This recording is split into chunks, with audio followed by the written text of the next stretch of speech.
안녕하세요. 원가관리사 2급 18번째 시간을 가져보겠습니다. 오늘 강의는 부문별 원가계산 첫 번째 시간입니다. 내용으로는 원가 배부의 목적, 원가 배부 기준 결정 시의 지침, 부문별 원가계산 절차, 보조부문 원가의 배부, 보조부문 원가의 배부 방법, 제조부문 제조간접비의 배부에 대해서 알아보는 시간을 가져보겠습니다.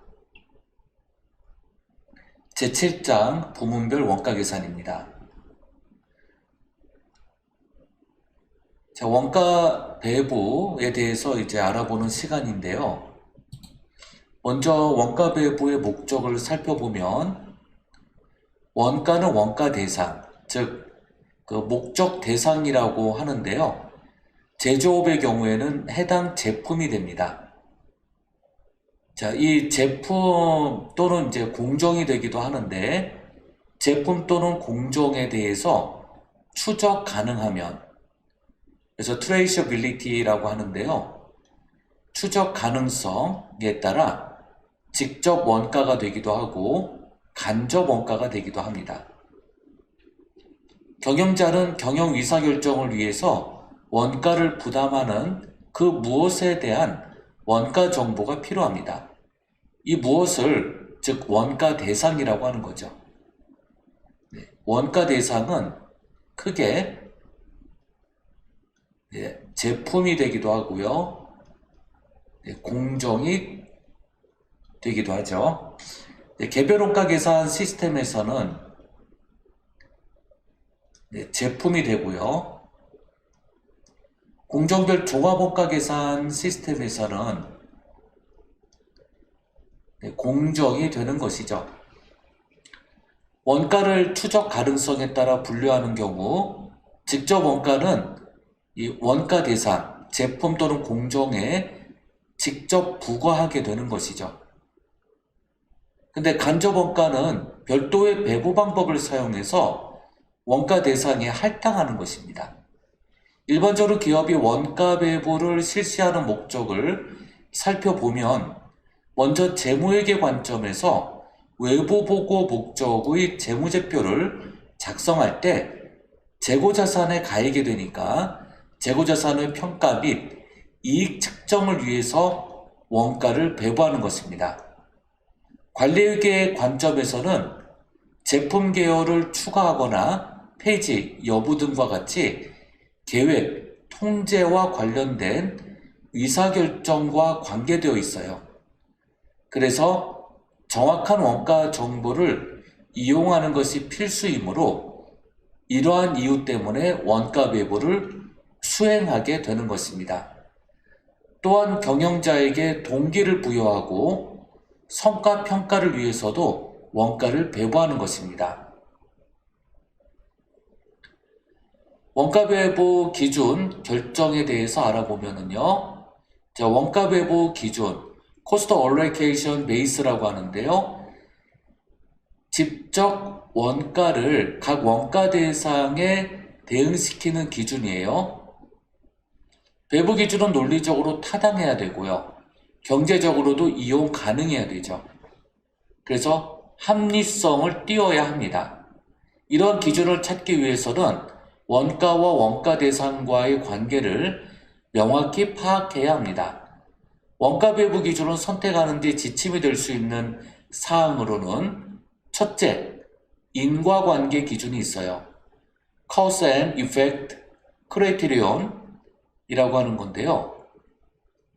이는 특정 활동의 수행이 원인이 되어서 특정 원가가 발생하게 된다는 가정으로 출발하죠. 그래서 인과, 이 원인이고요.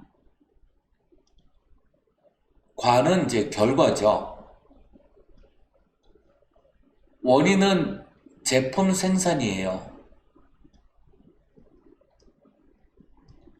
결과는 제품 생산에 따른 원가 발생이죠. 그럼 제품 생산은 어떻게 했느냐? 생산량은 얼마나 나왔고 또 작업 시간은 얼마나 되었으며 원재료 투입량은 얼마나 되고 사용 면적은 얼마나 차지했고 종업원은 몇 명이나 투입이 되었는지 등등등 이러한 원인들에 따라 원가가 발생되었으므로 이러한 원인을 기준으로 하여 원가를 배부할 때 인과관계 기준에 따른 원가 배부라고 하는 것입니다. 둘째, 부담 능력 기준이 있습니다. ability to bear라고 하는데요. 원가 대상이 원가를 부담하는 그 능력만큼 비례하여 원가를 배부하는 방법이에요. 예를 들면 배부되는 대상 원가를 본사 원가, 원가 대상을 사업부, 부담 능력을 평가하는 지표로 매출액을 사용하면 매출액이 높은 부서가 본사의 원가를 부담할 능력이 많다고 보는 것이죠. 또는 이제 제품에다가 제품 생산량에다가 곱하기 단위당 판가를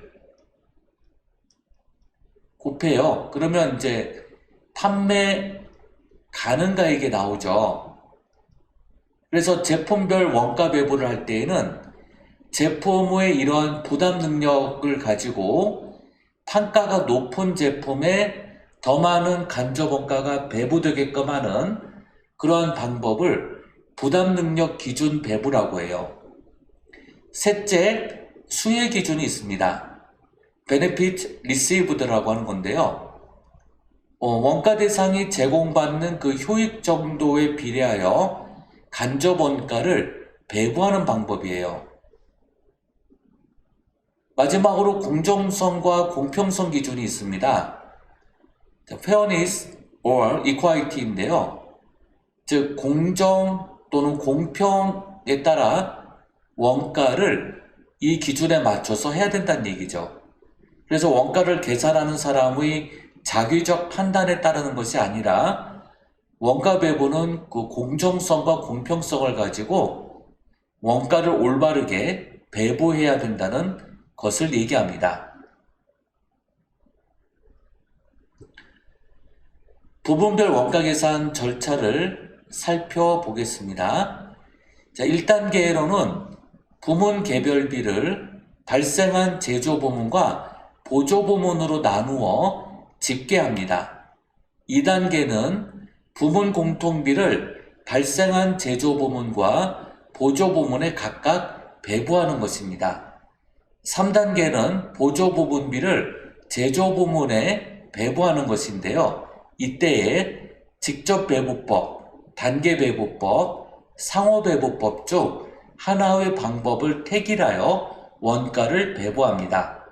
4단계로는 제조 부분비를 각 제품에 배부하는 것으로 이때에는 금액법, 시간법, 수량법 등이 있습니다. 금액법을 다른 말로 가액법이라고도 해요. 가액법에는 직접 원가법이 있고요.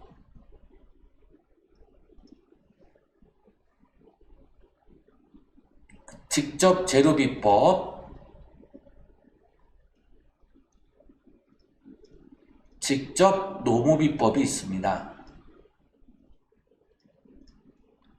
직접 원가법은 직접 재료비와 직접 노무비를 모두 합한 방법을, 더한 방법을 직접 원가법이라고 하고요. 개별적으로는 직접 재료비만 기준으로 배부하는 방법, 직접 노무비 발생 기준으로만 가지고 배부하는 방법, 이렇게 또 나누어 볼 수가 있습니다. 보조부문 원가의 배부를 살펴보겠습니다. 대부분의 제조기업은 제조부문 Production Department와 보조부문 Support Department로 구성되어 있는데요. 제조부문은 제조기업의 핵심 목적인 제품의 제조 활동을 수행하는 부분이에요. 보조부문은 제조부문을 돕는 부문이죠.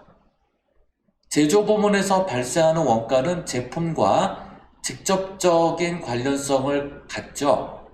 하지만 보조 부문은 제품과의 직접적 관련성을 확인하기가 어려워요.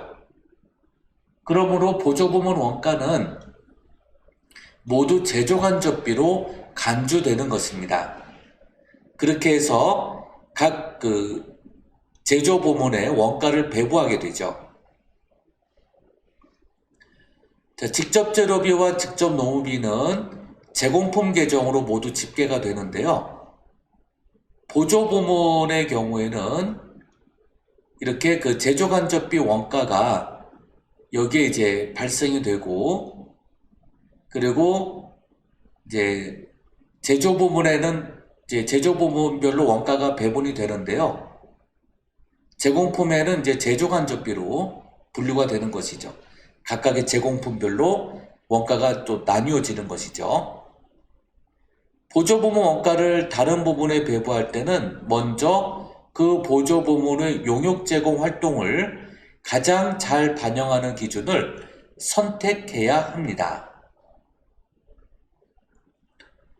보조 부문 원가의 배부 기준으로는 동력 부문, 여기 보조 부문들이 있죠. 동력 부문, 수선 유지 부문, 식당 부문, 구내 식당이죠. 그 다음에 창고, 원재료 부재료 보관하는 창고, 그 다음에 인사관리 부문, 공장관리 부문, 구매 부문, 종업원 후생 부문 등이 있어요. 각 부문별 배부 기준은 동력 부문은 전력량을 기준으로 직접 부문에 배부하고요. 수선 유지 부문은 수선 유지 횟수별로 직접 부분에 배부하고요. 식당 부분은 종업원 수를 기준으로, 창고 부분은 재료 사용량 또는 원부자재의 주문 횟수를 기준으로, 인사관리 부문은 종업원 수, 공장관리 부문은 면적, 구매 부분은 주문 횟수, 주문 비용, 종업원 후생 부문은 종업원 수를 기준으로 각각 원가를 배부합니다. 보조 부문 원가의 배부 방법으로는 어떤 것들이 있는지를 살펴보면요. 보조 부문은 제조 부문뿐만 아니라 보조 부문에도 용역을 제공하기 때문에 상호배부법이라는 그 배부 방법이 있어요. 근데 이거 너무 복잡하기 때문에 단계배부법을 절충형으로 쓰기도 하고요. 또 보조 부문 상호 간의 원가 배부가 그렇게까지 중요하지 않다면은 보조 부문 상호 배부를 생략하고 직접 부문에다가 바로 배분합니다. 이것을 직접 배부법이라고 하죠.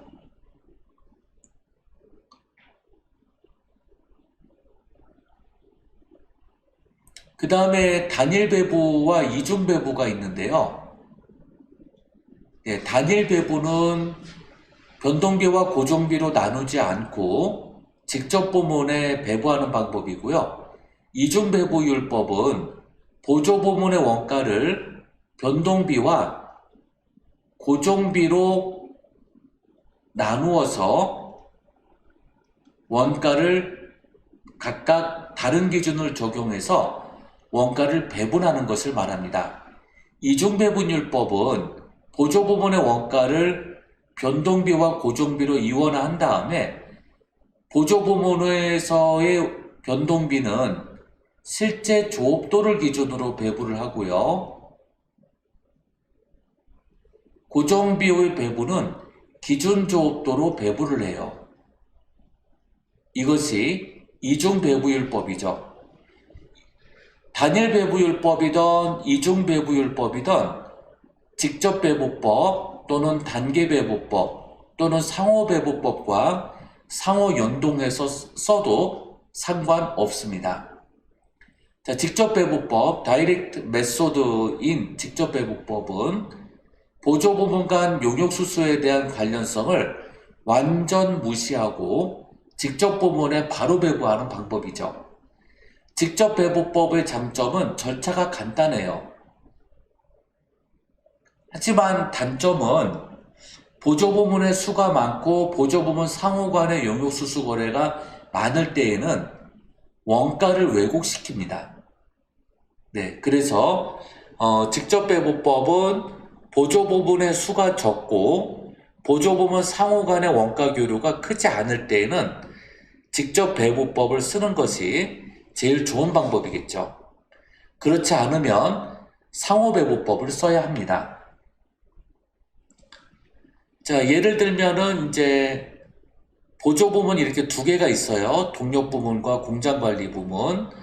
제조부문은 기계가공부문과 조립부문이 있습니다. 보조부문에서의 동력부문 원가는 20만 원을 썼고요. 공장관리부문은 10만 원을 썼어요. 그래서 각각 동력부문과 공장관리부문이 기계가공부문과 조립부문인 제조부문에다가 원가를 각각 배부해야 합니다. 기계가공부문에서는 이제 600kW, 그 다음에 이제 동력 부문에서 기계가공 부문에 600kW, 조립 부문에 400kW를 전력 제공해 주었죠. 그 다음에 공정관리 부문은 기계가공 부문의 면적이 600제곱미터고요. 조립 부문의 면적이 200제곱미터예요. 그래서 공장관리 부문은 이 면적 넓이만큼 관리를 해 주었겠죠. 그래서 원가를 배부를 할 때 어떻게 하냐면, 좀 더 쉽게 얘기하면 직접 배부법의 경우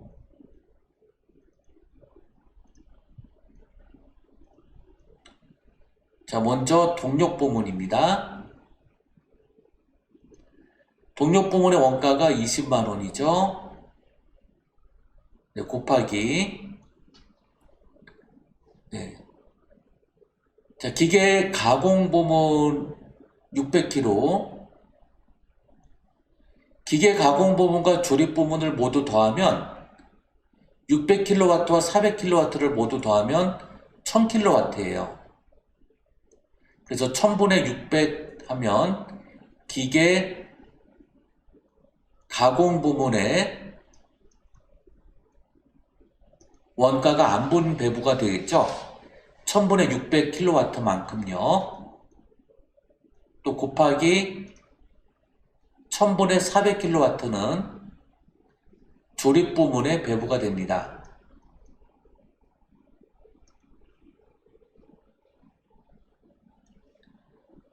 자, 이번엔 공장 관리 부문이에요.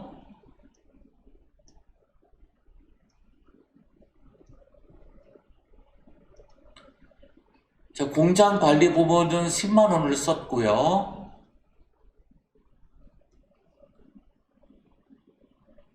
자, 공장 관리 부문에서의 전체 면적은, 제조 부문의 전체 면적은 800제곱미터예요.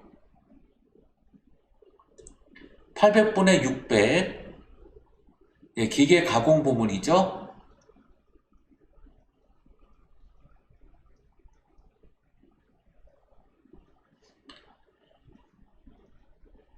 또 10만원 곱하기 800분의 200.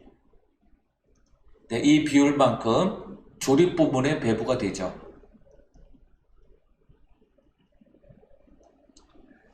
네, 이렇게 직접 배부법은 이러한 방식으로 원가를 안분하여 배부합니다. 네, 아까 설명드렸던 내용이죠. 그래서 보조 부문의 각 부문별 원가를 이렇게 제조 부문인 기계 가공 부문과 조립 부문에 이렇게 각각 배부가 되는 것이죠.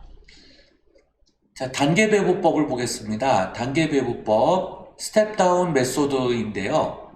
보조 부문 간의 일정한 배부 순위를 정해요. 그래서 그 순서에 따라서 원가를 배부해 주는 방법, 이것이 이제 단계 배부법이에요.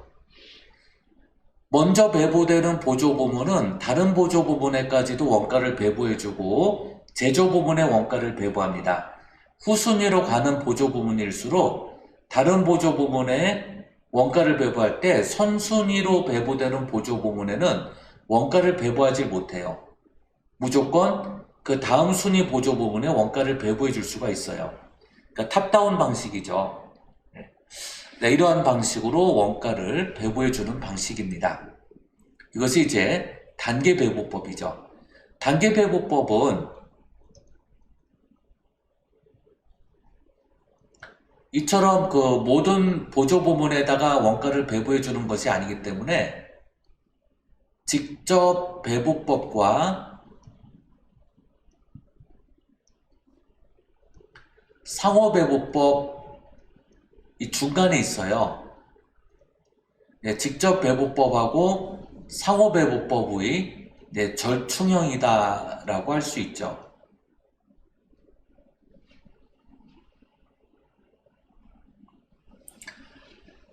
자, 예시를 보면은 LS 전선은 동력 부문, 공장 관리 부문 이렇게 두 개의 보조 부문이 있고요.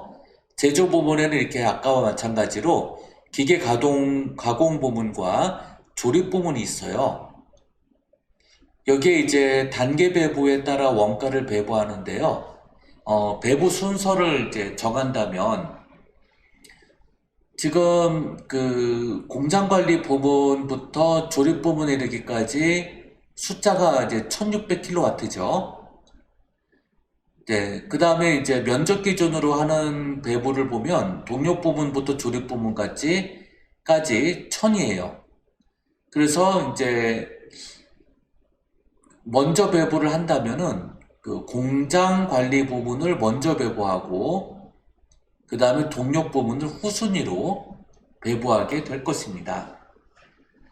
자, 공장 관리 부분은 이제 10만 원을 썼죠. 자, 10만 원 곱하기 전체 동력 그 공급량이 1600입니다.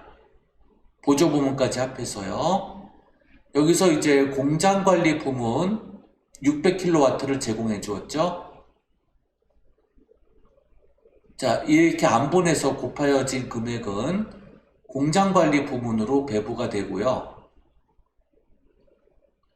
자, 그러면 이제 금액을 한번 계산해 보면은요.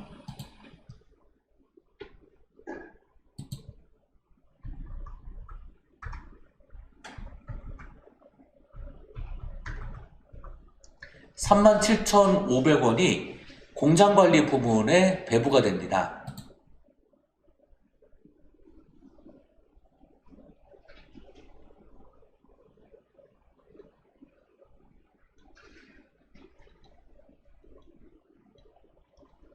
네, 1600분의 600 기계 가공 부문이고요.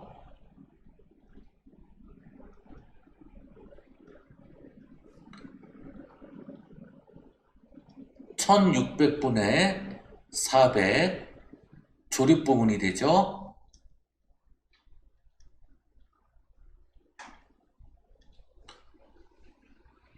자, 이번에는 동력 부문을 보겠습니다. 동력 부문은 이제 20만 원을 썼죠.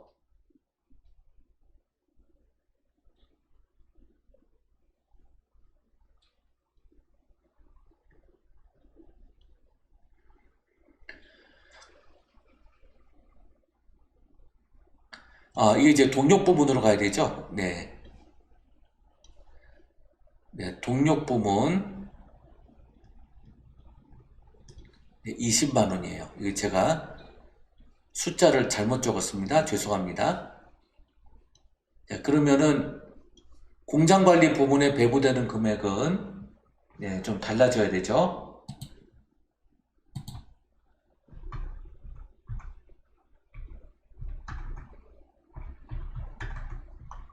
네, 75,000원이 배부가 되는 거네요.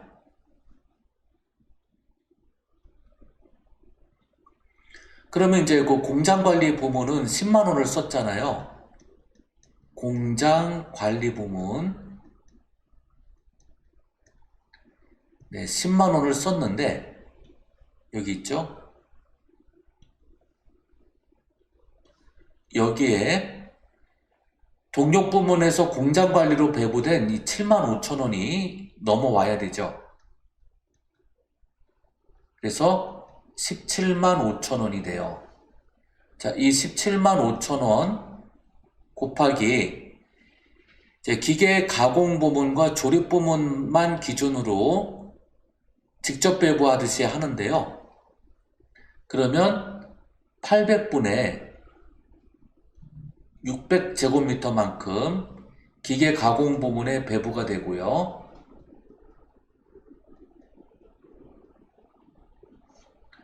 또 17만 5천 원 곱하기 800분의 200만큼은 조립 부문에 배부가 됩니다. 네, 이렇게 단계 배부하는 것이에요. 후순위로 갈수록 원가 배부 금액이 많아지겠죠? 이게 더해지니까요.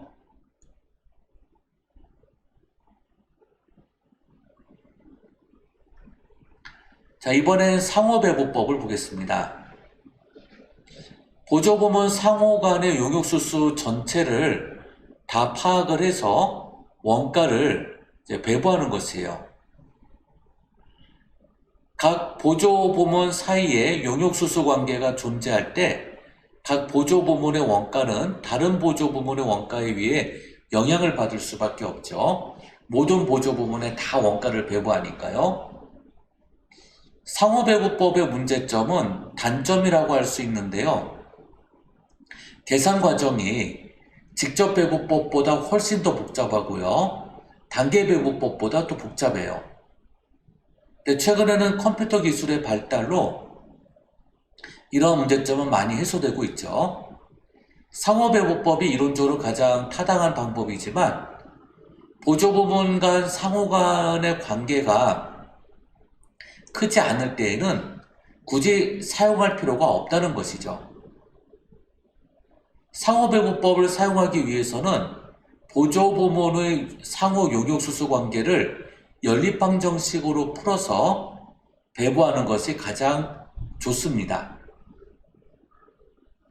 자, 그러면 이제 이러한 내용을 연립방정식으로 나타내야 되죠. 그래서 보조부문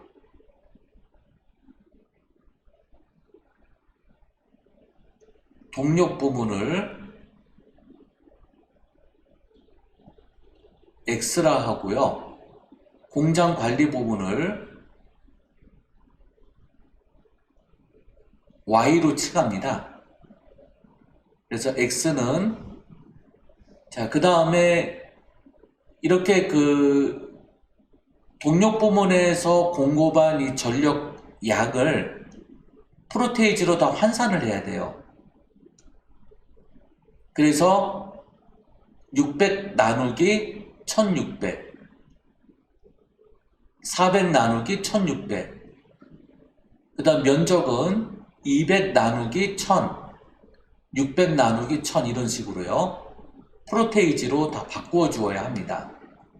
그래야 연립방정식을 나타내기가 쉬워지죠. 자, 그러면 이제 전력 공급량을 기준으로 해서 프로테이지를 계산해 보면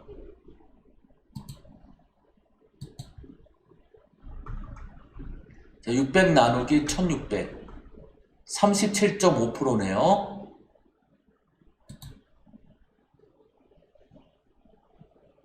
네, 여기가 37.5%. 네, 여기도 37.5%.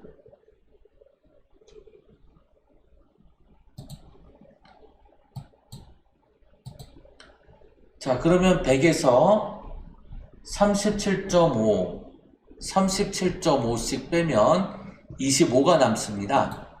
그래서 조립 부문은 이제 25%가 되죠. 그 다음에 면적은 구하기가 쉽죠. 합계가 1000이니까 자, 여기가 20%, 자, 60%, 20%가 됩니다. 자, 그러면 이제 동력 부문은 X, 공장 관리는 Y가 되니까 식을 구한다면 네, 0.2 플러스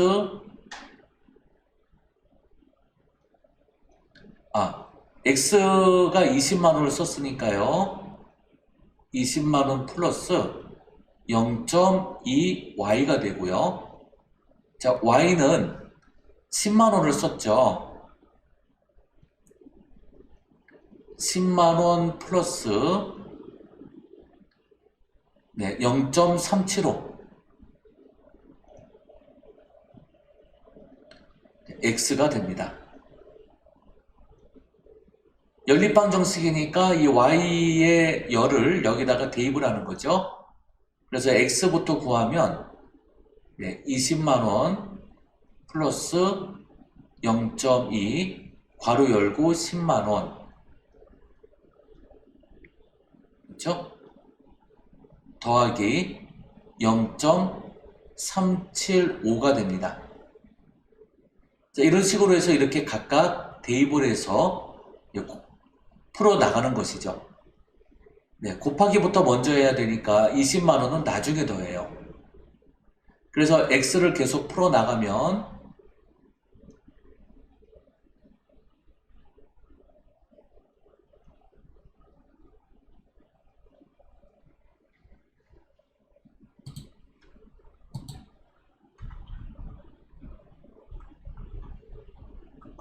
0.075가 되네요.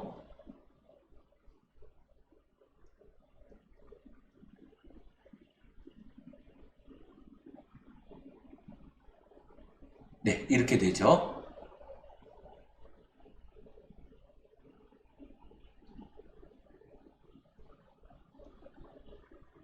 이렇게. 자, 그렇게 해서 이제 x를 계속 이제 대입을 해 나가면요.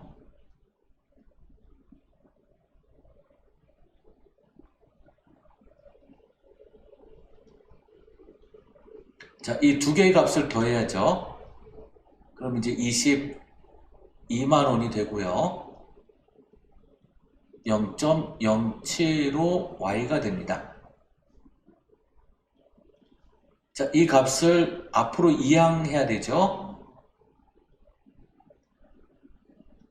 그러면 1-0.075가 돼요.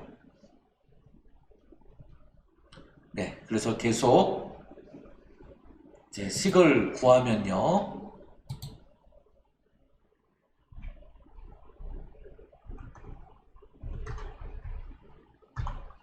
0.925가 됩니다.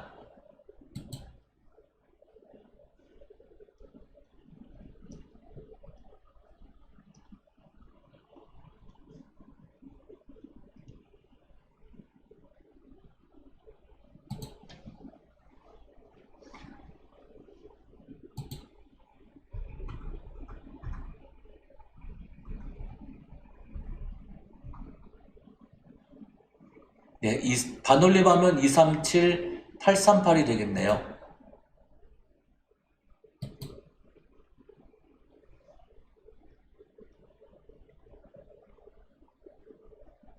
x의 값은 237, 838이 돼요. 그리고 이제 237, 838원을 여기다 또 대입을 해서 또 곱하죠. 그리고 10만원을 더하고요. 이렇게 해서 또 y의 값을 또 구해 나갑니다. 뭐 이런 식으로 이제 풀어 나가는 거죠.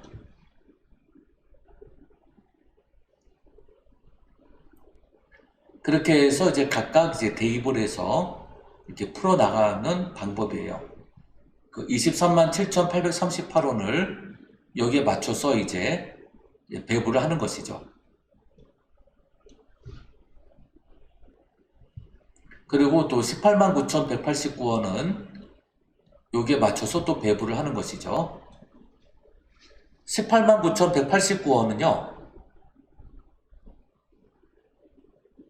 바로 그 y의 이제 식을 이제 구하면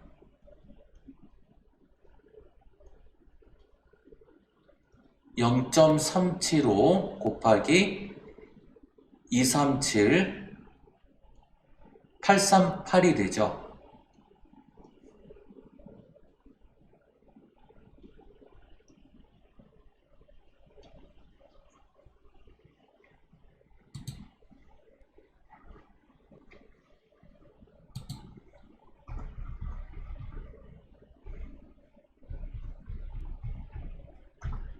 (89,189원) 89189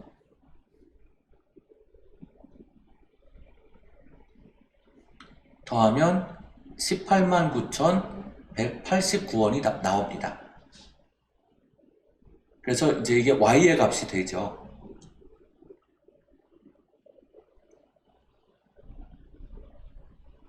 그래서 이제 이 189,189원이 나온 거고요. 요게 이제 각각 이제 배분을 하게 되죠. 그렇게 해서 원가가 이제 모두 배부 원가가 이렇게 나온 것을 볼 수가 있습니다. 네, 직접 배부법, 단계 배부법, 상호 배부법, 그 다음에 장점, 단점 이렇게 살펴보시면 되고요.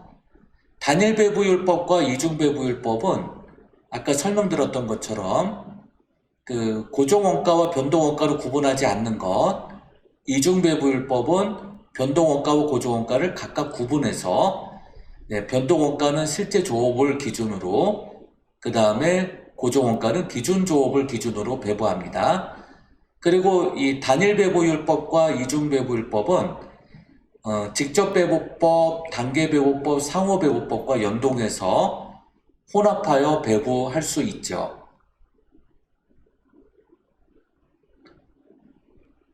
네. 자, 예시를 보면, 이제, 동력 부문, 공장 관리 부문이 있고요. 이렇게 실제, 예산, 이렇게 있습니다. 요 실제는 실제 조업도라고 보시면 돼요. 실제 전력 공급. 근데 이렇게 예산자가 붙은 거는 기준이라고 보시면 돼요. 기준조. 그래서, 이제, 이중배부율법을 한다면, 이 변동원가는 실제 공급량을 기준으로 또 실제 면적을 기준으로 배부하고요. 고정원가는 이제 예산을 기준으로 배부한다고 보시면 되고요. 단일 배부율법을 쓴다고 하면 변동과 고정은 무시되고 요 합계금액으로 실제 조업도를 기준으로 배부한다라고 보시면 돼요.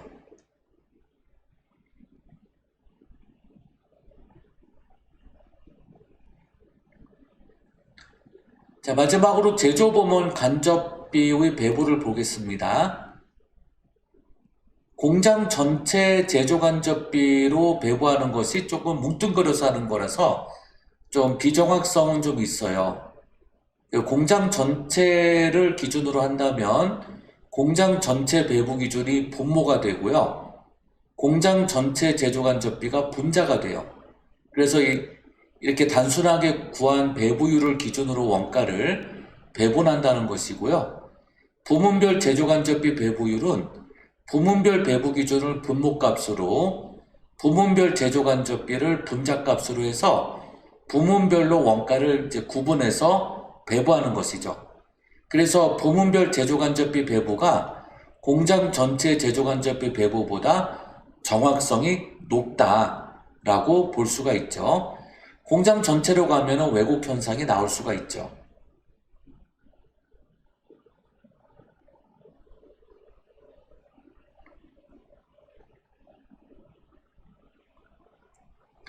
공장 전체 이제 예시 자료를 보면 공장 전체 제조간접비 배부율을 이용하여 배부한 제조간접비는 다음의 표와 같이 공장 전체 제조간접비 총액을 이제 가지고 배부율로 구해서 이렇게 간단하게 배부하는 것이죠. 직접 노무비법 기준으로 한다면 요 직접 노무비만을 기준으로 해서 합계금액 분모, 그 다음에 각 제품별 분자 값에 해당하는 개별 노무비를 가지고 안분해서 이제 전체 제조간접비를 배부하는 것이죠.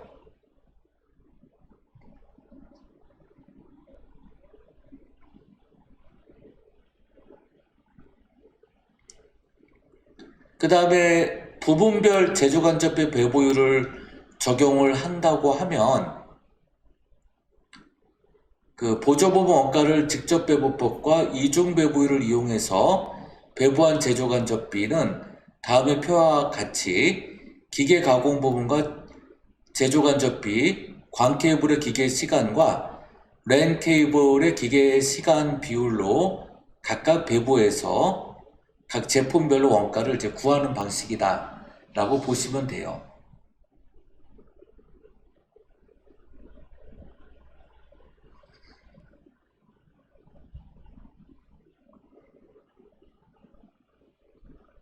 네. 네, 이렇게 해서 이제 제조간접비에 대한 그 전반적인 내용을 한번 살펴보았고요.